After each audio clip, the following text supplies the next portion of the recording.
I've always felt that there was a way that the F1 or European, drivers, particularly maybe the industry, even the fans, the opinion of American drivers. What is the truth? I could literally talk about this for weeks, because it's wild.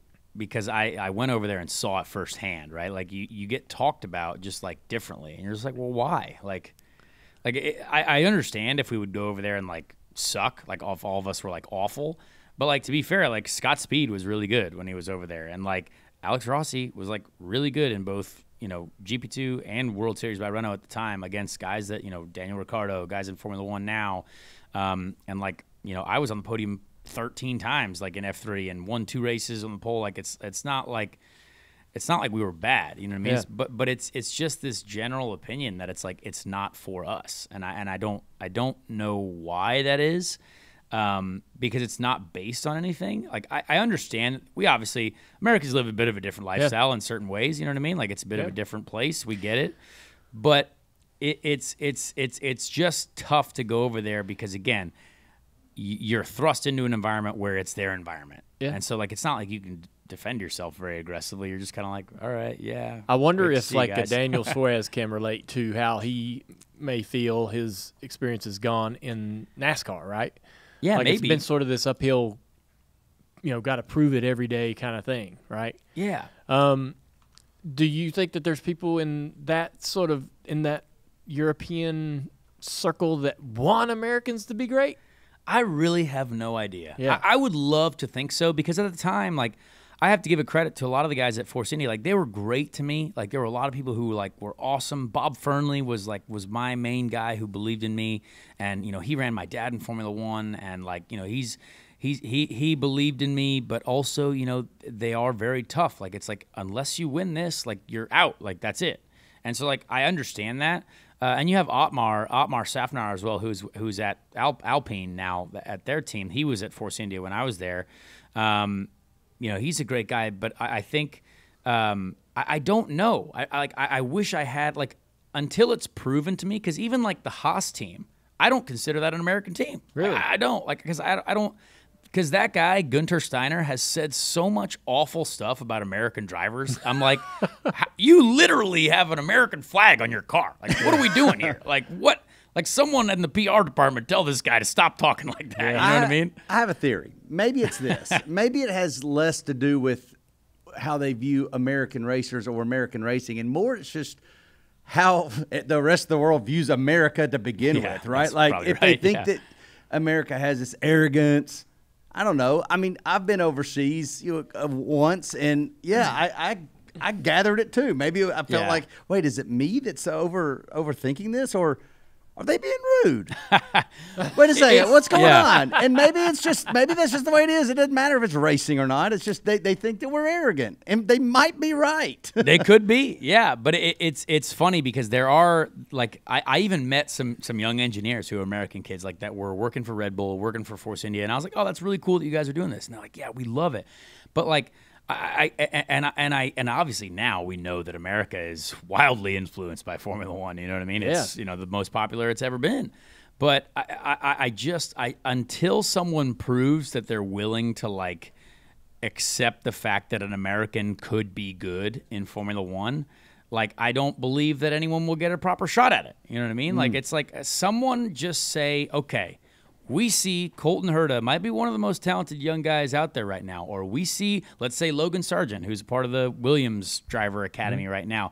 I don't know the guy, but he looks like he's doing pretty good in F2. So let's give him a proper shot at it. You know what I mean? And I want to see someone get a proper chance and made it make me lie to me even if you want, but make me believe that you might believe in this young American kid. And if he ends up sucking, well, then you're right. You know what I mean? But if he's really good, then wow, I don't. Right. It boils my blood because we went over there and we won. I have so many trophies from that place, and people forget about it or you don't It's just, and at the time you're if you finish second or third or something well. All right, see you at the next one. You know what I mean? Oh, that was a pretty good day still, honestly. A solid day. And even it was just that part of my life is such an interesting, like, just it was tough. So but it was fun to win over there. When you win over there and you beat all those suckers, it was fun. I imagine. So you think Colton is a guy or one of the guys that would be, if you were going to push a chip into the fight, right? He's the guy.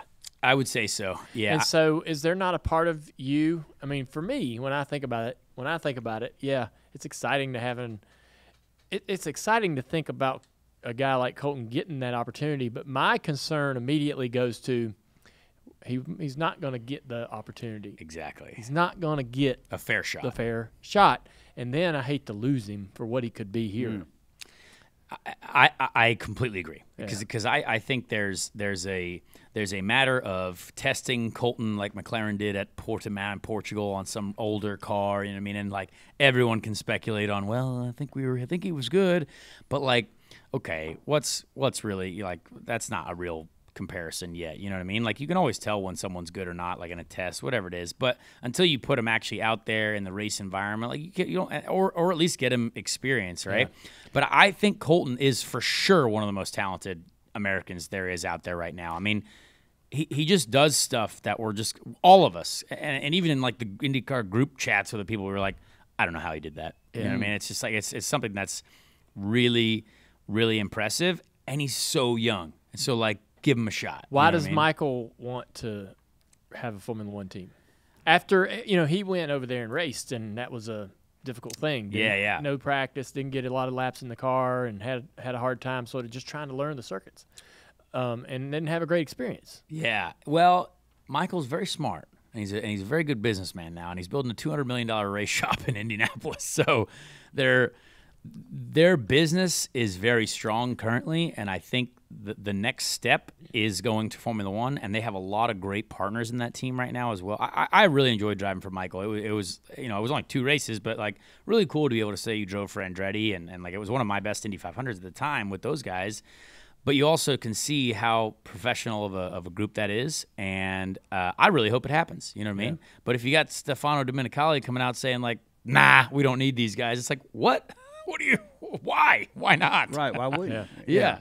It's just mind-blowing to me because it's such a big market. Like this is like such a big market. Even if you don't like us, when even if you don't like us, everyone loves money. So like, what if we bring more money to the series and like the drivers get paid more and everyone gets paid more? What's the problem? As big as F1's blown up in the States, I mean, why? Yeah. This seems to be like this is the time. Yeah. Hey guys, I'm here to tell you 3 reasons why I love our sponsor, Tire Pros. Number 1, Tire Pros loves cars as much as I do.